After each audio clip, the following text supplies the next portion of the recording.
What if I told you that behind the walls of an ordinary elementary school, a shocking secret was unfolding?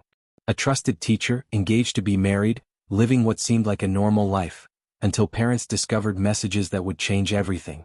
Thousands of texts, notes hidden in folders, and the heartbreaking story of an 11-year-old student who suddenly found himself trapped in a world no child should ever know. Today we step inside the courtroom where Madison Bergmann finally stood face to face with the truth, and admitted guilt to charges that shook an entire community. But this is not just about one teacher. Another educator from the same school now faces her own disturbing accusations. What really happened inside those classrooms? And how did it all come crashing down? Stay with me because once you hear the details, you will never forget this case. Welcome to the case file. Here, every crime has a story, every mystery leaves a trail, and every detail could be the difference between truth and deception. From assassinations that shook the nation to manhunts that gripped entire cities, we uncover the raw, unfiltered events behind the headlines. These are not just stories. They are lives, choices, and consequences. The files are open, the cases are real, and the truth is waiting to be found. The courtroom was silent as the judge prepared to begin. This was not just another routine hearing. It was the moment everyone had been waiting for.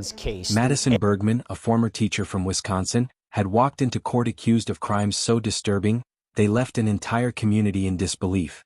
At first she denied everything. She insisted she was innocent. But then something changed. Today she would stand before the judge and admit her guilt. Her story had already made national headlines. Bergmann wasn't just any teacher. She was engaged to be married, living what looked like a normal life. But behind the closed doors of Riverside Elementary School, a darker reality was unfolding. Parents of an 11-year-old boy had grown suspicious. Their son had been acting differently, and soon they discovered why. Printed text messages between him and his teacher revealed a secret no parent is ever prepared to face. When they brought those messages to the school, the truth began to unravel. And within days, Bergmann's world collapsed. Her engagement ended. Her career was over. And investigators uncovered evidence that went far beyond a single message or a single mistake. Inside those texts were words no child should ever read, let alone exchange with a trusted adult. Messages that revealed not only an obsession, but also a pattern of calculated secrecy. According to investigators, Bergmann and the 11-year-old shared more than 30,000 messages, 30,000, across phones and hidden notes. Some of them love letters. Others drawings. Each one evidence of how far she was willing to go to keep the child close to her. In one letter, she even admitted she knew it was wrong, writing that she had to be the adult. Yet the contact didn't stop. The boy told investigators about stolen kisses, moments hidden in classrooms, and how what should have been an ordinary childhood had been rewritten by the actions of his teacher. The charges against Bergmann grew quickly. What started as a single count of sexual assault with a child under 13 expanded into multiple felonies. Prosecutors accused her of using technology to lure the boy, misconduct as a school employee, and child enticement, a charge so severe, it carries lifetime monitoring as a serious sex offender. But despite the weight of the evidence, Bergmann maintained her innocence, until today. After months of hearings, she was ready to change her plea. And as she sat in the courtroom, dressed in plain clothes, her voice steady but her eyes beginning to water, she finally admitted the truth: she was guilty. The judge turned his attention to Madison Bergmann. The room fell quiet, every eye fixed on the former teacher as she sat at the defense table. This was the moment that would decide whether she continued to fight or finally admit what the evidence had already revealed. Her lawyer handed her the plea agreement, and the judge began the process of questioning her under oath. "Miss Bergmann, do you understand the charges against you?" he asked. Her voice was soft, almost trembling. "Yes, I do." She confirmed that she had reviewed every page of the plea questionnaire with her attorney, that she had signed her name, and that she was prepared to accept responsibility. The judge pressed further, reminding her of what she was giving up: the right to confront witnesses, the right to a jury trial, the right to force the state to prove its case. She nodded with each question, answering yes, or, "I understand." For the first time, Bergmann publicly admitted guilt to 3 felony charges: child enticement and 2 counts of sexual misconduct as a school employee. All other charges, 7 in total, would be dismissed but still read into the record, meaning the court could consider them at sentencing. She knew what that meant. Even if she avoided the maximum punishment on paper, the judge could weigh every disturbing allegation when deciding her future. Then came the hardest part: the penalties. The judge laid them out one by one. Up to 25 years in prison for the child enticement charge. $100,000 fine.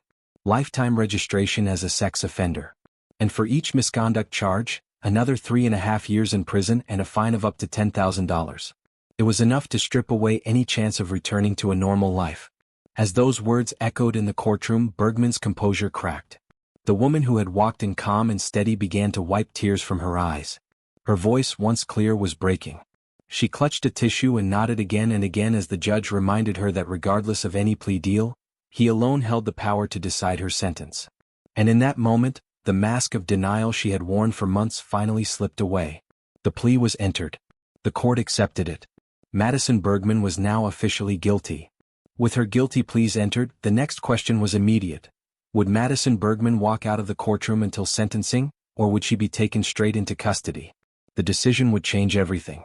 The prosecution wasted no time. They argued that Bergmann no longer deserved the presumption of innocence. She had admitted to 3 felonies, one of them a serious sex offense carrying lifetime supervision. They reminded the court of the seriousness of her crimes. A teacher who had used her position of trust to exploit a child. They warned that letting her remain free, even with restrictions, would send the wrong message.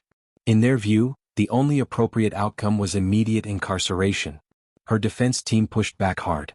They painted a picture of a woman who had followed every court order since her first arrest.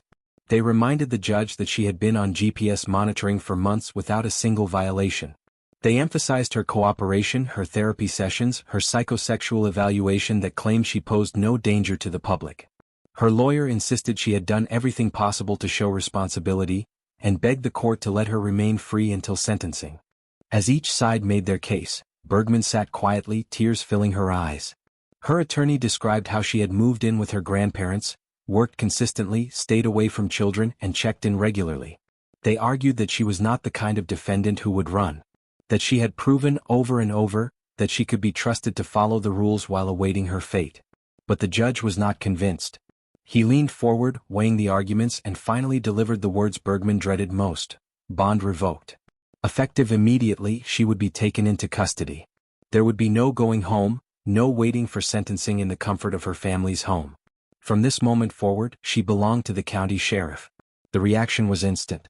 Bergmann broke down sobbing as deputies stepped forward. Her wrists were cuffed, the chains clinking in the silent courtroom. She wiped her eyes, her head bowed as she was led away through the side door. In just minutes, her life had shifted from carefully managed freedom to the cold reality of jail. The countdown to sentencing had begun, and the next time she would stand before the court would be in December, just days before Christmas. Just when the community thought the nightmare ended with Madison Bergmann's guilty plea, another revelation surfaced, one that sent shockwaves through the same district. Another teacher, Abigail Faust, found herself facing serious charges of her own. The accusations were almost unthinkable. Prosecutors claimed Faust had engaged in unlawful conduct with a minor, a student she was supposed to guide and protect. Like Bergmann, she was trusted, respected, and seen as a role model inside the classroom. And yet, investigators alleged she had crossed the same forbidden line, betraying the very students she was hired to teach.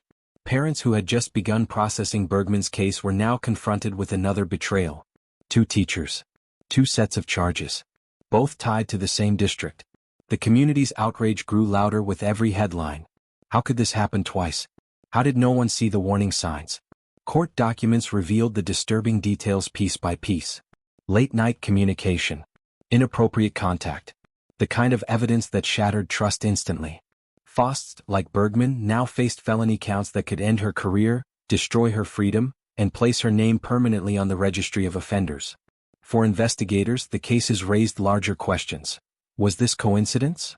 Or was there something deeper inside the culture of the school that allowed such behavior to go unnoticed? Parents demanded answers. Officials scrambled to reassure the public that the system was not broken. But with 2 teachers accused in the same small community, reassurance was not enough. And while Bergmann sat in jail awaiting her December sentencing, Faust's case was only beginning. 2 parallel court battles, both tied to the same classrooms, left the town reeling. The question was no longer just about guilt, it was about how an entire school district could recover from back-to-back scandals that left families broken and trust in ruins. December arrived, and with it, the day everyone had been waiting for. Just days before Christmas, Madison Bergmann was brought into the courtroom in shackles, her orange jail uniform replacing the professional clothes she once wore as a teacher.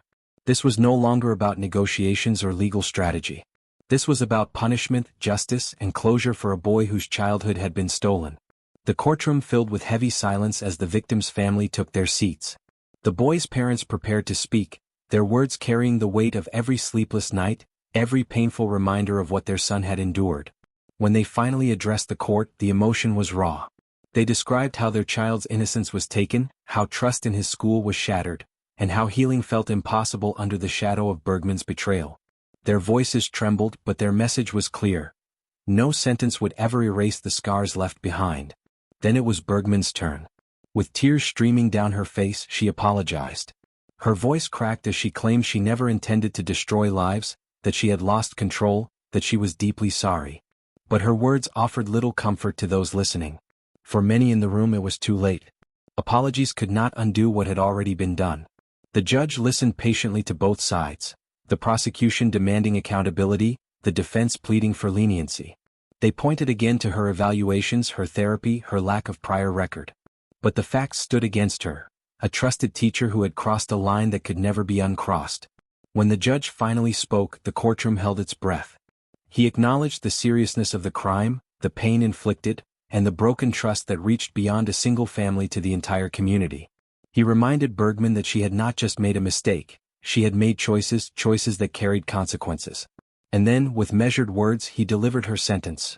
Years in prison, years of supervision, and a lifetime on the registry. Her days of freedom were over. As deputies led her away, her family wept quietly. The boy's parents held each other, knowing the road ahead would still be long. Justice had been served, but the damage could never be undone. The case was closed, yet the story would live on in the memory of everyone who had watched it unfold. And so, a community learned a painful truth. Trust can be broken in an instant, and sometimes, even those who seem closest to our children can be the ones who cause the deepest harm. Madison Bergmann's name would forever be remembered, not as a teacher but as a warning. The case of Madison Bergmann is more than just a courtroom drama. It is a reminder of how quickly trust can be shattered, how lives can be changed forever by the decisions of one person, and how justice, though slow, eventually arrives. A teacher once praised for her dedication, now branded a felon, marked for life, and remembered not for the lessons she taught, but for the lines she crossed. But the story does not end with her. It echoes through every school hallway, every parent's heart, and every community forced to ask, how safe are our children and who can we really trust? The district where this happened must now rebuild its reputation, while families continue to carry the scars. And as for Bergmann, her days of teaching, freedom, and normalcy are gone. In their place, years behind bars, strict supervision, and a lifetime label she can never escape. Her name will fade from headlines in time, but the impact of her actions will remain. One family forever changed. A child forced to grow up too soon.